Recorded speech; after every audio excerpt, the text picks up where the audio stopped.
Am I the idiot for not giving my mom a key to my girlfriend and I's place? I, 25M, have been dating my girlfriend Lacey, 24F, for 6 years. We met when she was a freshman because she became friends with one of my close friends, and I was enamored with her immediately after seeing her. After a couple of years of saving, we decided we wanted to take the next step and buy a house together. Nothing big, just like an apartment or a townhouse. With the help of Lacey's father, we purchased a townhouse a month ago. Now for some background, that led to my decision not to give my mom a key. My mother has never liked Lacey. There was and is always a complaint. Her dyed hair, her revealing clothes, her clothing style, her facial piercings, her tattoos, etc.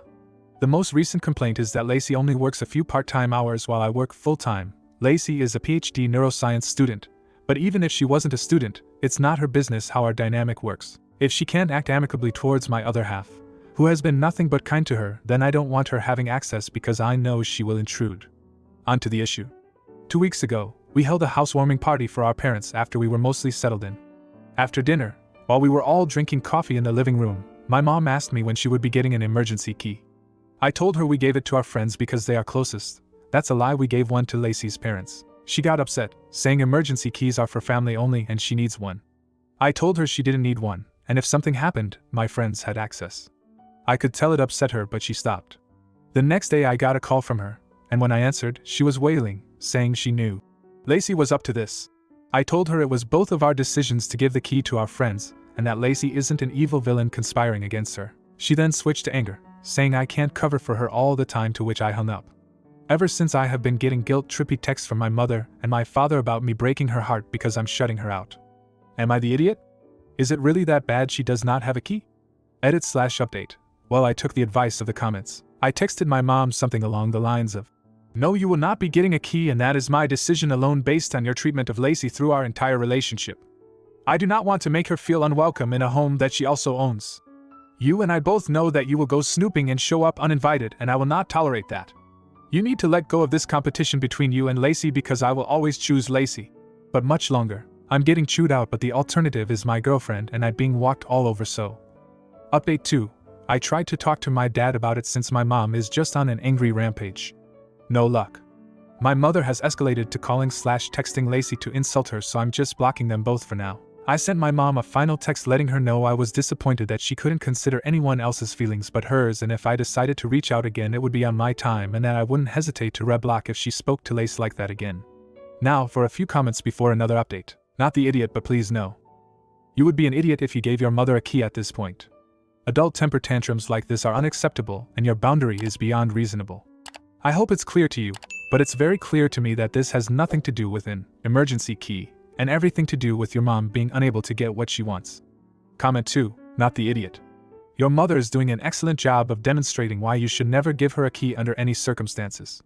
In fact, you should probably warn building security about her, in case she tries to go around you, because there is no damn way she's worried about emergencies, and not either digging up dirt on Lacey or simply making her feel unwelcome in her own home. Now for the update. To say that this month has been a poop show is an understatement. I really didn't think I would need to update beyond the ones on my original post, but here we are. As per my original post, I and my partner have been struggling with my mom crossing boundaries and more specifically badgering me for a key to our new home. I got a message on Facebook from my uncle around 2-ish weeks ago that my mother was in tears, couldn't sleep, and was a mess. He said that she has tried to contact me, but since I blocked her on everything it wasn't possible. She wanted to invite us over for an apology dinner. Later, when Lacey returned home from work, I showed her the texts and told her that it is up to her whether we go or not, as she is the one who was wronged by my mom. Lacey told me since it was my mother she wanted to give her another chance, but if my mom did something like this ever again she was done. I unblocked my mom, and we talked and set up dinner at her place. When we first arrived everything was fine. My mom was being respectful and halfway through dinner gave a sincere apology to Lacey. Lacey responded that she appreciated and accepted her apology. My mom's face went sour, and she asked, "Are you also not going to apologize to me?" Lacey said that she had nothing to apologize for. For some reason, this triggered a massive meltdown on my mom's end. She started screaming incoherently that this is what she was talking about, and she was tired of seeing my son be with a she-devil. Lacey got up, thanked them for the meal, and walked out. I quickly followed behind her as my mom stormed after us, shouting insults with my dad trying to stop her, attracting the attention of her other neighbors who now think she's probably crazy. So as the comments originally suggested, we are back at square one with them blocked most likely indefinitely. I would love to leave my dad unblocked, but I know he'd let my mom contact me. Thank you to everyone who commented. I truly wish I could have provided a more happy update. Edit. Some of your comments about my dad have made me a lot more worried about what he's possibly dealing with at home. I'm going to talk to Lacey to see if she's comfortable with me reaching out for my dad alone at his work email, since I know it's less likely for my mom to have access to that. Small update. Lacey does want to move forward and attempt to just contact my dad. As some of you in the comments may have read, Lacey loved my dad a lot. They were close and blocking him has really upset her. I'm just really hoping he does the right thing. Comment 1. Sorry you didn't get a better resolution. Hopefully your dad will come to realize that the only way he can have a relationship with you is if he respects the boundaries you have set for your mom. Congrats on the new house and your solid loving relationship with Lacey. Comment 2. Wow, just wow. As a mom, my middle son gave me a key to their home, but I have never used it to walk in unannounced. When we would go over to drop off packages, I would open the door, put the packages inside to the right, then relock their door. Also, I would text both of them before doing that. One time my grandson's school called me for an emergency pickup because my son and daughter-in-law were unable to pick him up. My grandson on the way back needed to use the bathroom, so I headed to their house. But texted both that we would be going into their house and why. Afterwards we headed to my house until one of them could pick him up. We live 40 minutes away from their house. Now, for the next story. Would I be the idiot if I kept my dad's dog against my girlfriend's wishes? I, male 32, and my girlfriend Ellen, female 33, have been together for 2 years, 7 months, and have been living in the same house for 8 months. The issue in question arose when my dad, male 58, gave me his dog Mila, 6F. She was a rescue, so we don't know her exact age. Before I had even met Ellen, I made a promise with my dad to take Mila in if he couldn't care for her, which is something I discussed with Ellen before she even moved in, and she had no complaints then. My dad fell ill 4 months ago, and of course I took Mila in. He is not getting better, so he asked me to officially adopt her, and I agreed. Ellen was furious that I made this decision without consulting her, despite me having told her about the arrangement in the past. Although I feed, walk, groom and manage all of Mila's needs, financially and otherwise, Ellen said she had to put her foot down on this issue. I asked Ellen if there were any specific reasons she was so opposed us keeping Mila, and she stated the following. 1. She said that since she works from home full-time, whereas I'm closer to 50-50, that I can't understand how much having a dog around affects her work. She makes clay art, crockery, that sort of thing. 2. Having a dog is expensive, and it will be a drain on our finances, which are not joined, I'll note, and I've paid for everything so far. 3. It will make it more difficult for us if we ever want to have a child. 4. Our house is not huge, so it doesn't make sense to have a big dog like Mila. 5. She has friends who have severe dog hair allergies, and she doesn't want them to feel they can't visit anymore. None of her complaints had anything to do with any bad behavior. Mila does not jump on people or furniture, bite, bark at visitors. She will follow commands to leave a room if they're given to her, etc.